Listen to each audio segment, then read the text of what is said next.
Hey, what's up everyone, it's Rob Stark, and today I want to bring you a video on my best tips for smash and grab. Okay, real quick before I start, as a strategy YouTuber, I really want to give a quick shout out to a strategy-based Brawl Stars blog, brawlstarsblog.com. If you guys want to check them out, go ahead. They have a lot of different guides, a lot of different character guides, event guides. Definitely recommend checking them out if you have the free time. Alright, let's get into the video. Alright, now let's get into my top tips for smash and grab. Alright, so before I go into the gameplay, first I just have a little screen cap of my overall best tips for smash and grab, and I'm going to talk about these throughout the video with my gameplay. In the middle, I'm going to have some tips on the side, and I really just wanted to show this first, and if you guys want to screenshot this and take this away, this is the main points I'm going to talk about. Alright, now let's get into it. So my first tip is, before the game starts, if you're with a team, try and establish who the main gem carrier is. In general, you want to know what a good gem carrier is, right? So good gem carriers are going to be brawlers that have some combination of a decent amount of health, a good escape method, and or they aren't on the front line. So they're going to be mid-range or long-range brawlers. So for example, the best gem grabbers are going to be Poco, Bo, and Mortis. And then decent, who are still decent gem grabbers, are going to be Crow, Piper, and Jesse. They all are either, except for Mortis, not on the front line and have a decent amount of health, and then, or they have a good escape method. So Mortis, Crow, and Piper have good escape methods. Jesse, Poco, Bo, and Mortis have a good amount of health, etc. Whatever, you get the point, right? But if you don't have one of these, you're probably going to have a tough time keeping your gems. So at the least, you'd want to have at least one of those. And then before the game starts, establish who is going to be your main gem carrier. You can have a secondary gem carrier, but at the least you want to have one main gem carrier. Alright, and then going into my next point, you want to establish map control. And that's really going to be how you're going to grab the gems. And then once you do that, to keep map control, you want to try and just trap them in their spawn. You don't need to be getting a ton of kills. You just want to keep them in their spawn while you just la-di-da-da-da get the gems from the center. Right? So one of the main, or some of the ways you're going to do that is, before the game starts, you can figure out who's going in what direction. So you want to figure out, okay, maybe you want someone going in the middle, probably going to be your gem grabber, and then maybe you want someone going right, someone going left, or you want to have two middle, one right, whatever. You can figure that out beforehand. And then another good tip is, if you can, try and get your team in Discord. And then if you have someone, Discord is a free voice app. And then if you have someone who can see the enemy composition before the game starts, if you have a fast enough connection, and if you're on an iPhone, I think you should be able to do that. And then try and call out the enemy composition. And for example, if you're going right, maybe pay attention to who's on the right. They're probably going to go right as well. Or if you notice that the enemy team has a Mortis, but okay guys, I have a Mortis. Oftentimes Mortises go for the gems in the middle at the start of the game. So maybe try and focus on, okay, let's try and shoot at the gems that spawn, the first two gems that spawn in the beginning, because the Mortis is probably going to be there. Those are some general tips. And then, but honestly, going to my next point, the best tip for establishing map control is really team killing. And you want to try and team kill whenever possible. And then once you get that first team kill, try and go into and get more team kills. And that's really going to be how you're going to establish control of the map. And once you get that first kill, try and push up the map, and then try and use that, get some 3v2s or some 2v1s, however you can. And that's really going to be how you get lane control, and then you can try and trap them in their spawn. And you don't want to get too aggressive. You never want to go into their spawn, really, unless you're getting desperate. You really just want to sort of keep your lanes, and just try and keep them back.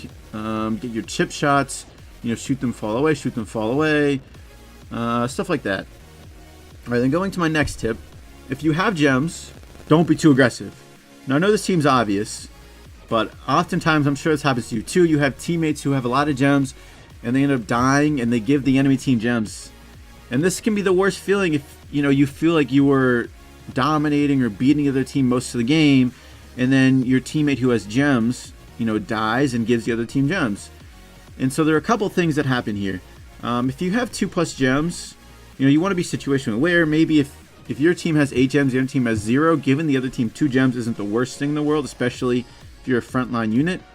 But in general, just try and not be too aggressive. And especially, one thing to keep in mind is if you do think you're going to die and you have gems, try and fall back or try and get closer to a teammate who can try and pick up your gems. Especially if you're the main gem carrier, be very aware of where you are if you think you're going to die. And if you think you're going to die, definitely try and start falling back closer to the spawn. And that way maybe a teammate can either try and pick them up, or the gems are just closer to the spawn, and then your team can try and kill the enemy who picks them up. Alright, then my next tip is if one of your teammate dies, you probably want to fall back some. And I see this very often where one of my teammates dies or I die, and then one of my teammates or both of my teammates are just not really falling back. They're still playing the same, and then they end up getting team killed. You know, this happens fairly easily. In general, though, try and just fall back at least a little bit. Maybe you can try and get some chip shots or fall back slowly. And then once you have your full team back and you're healed up, then you can really push back at the enemy and take control of the map again. Alright, my next tip is if the enemy team plays a bear or a turret, you really want to kill it as soon as possible. I know this may seem obvious, but you know, bears or turrets, if you ignore them, that's really the only time or the main time that they do a lot of damage.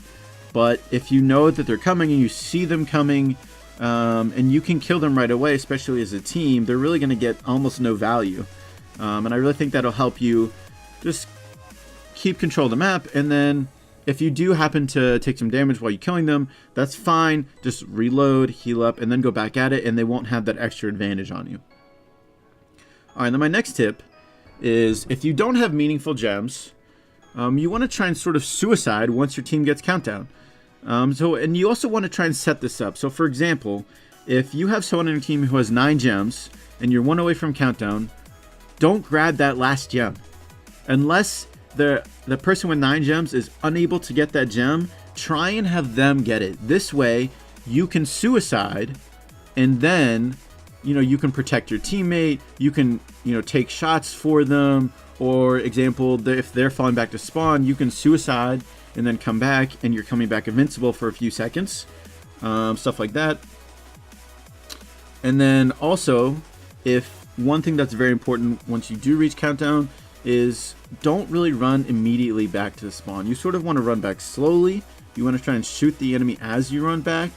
You definitely don't want to be too aggressive and just stay all the way at the gem mine.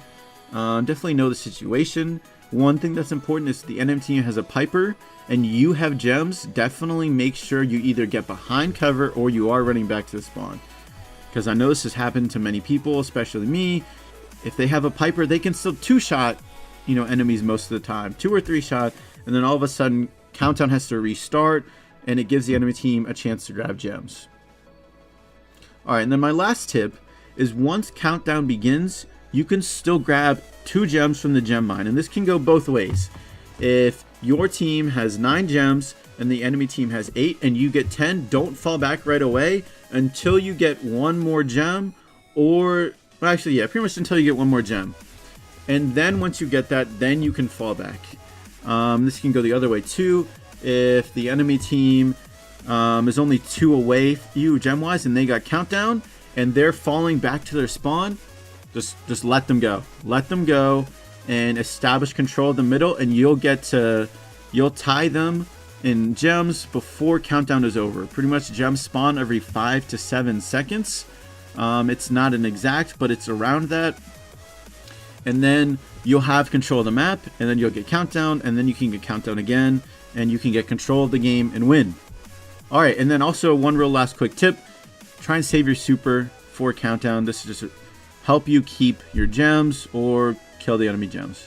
Alright guys, thanks for watching this video. I hope you enjoyed. I hope you learned something for Smash and Grab. Alright, catch you next time.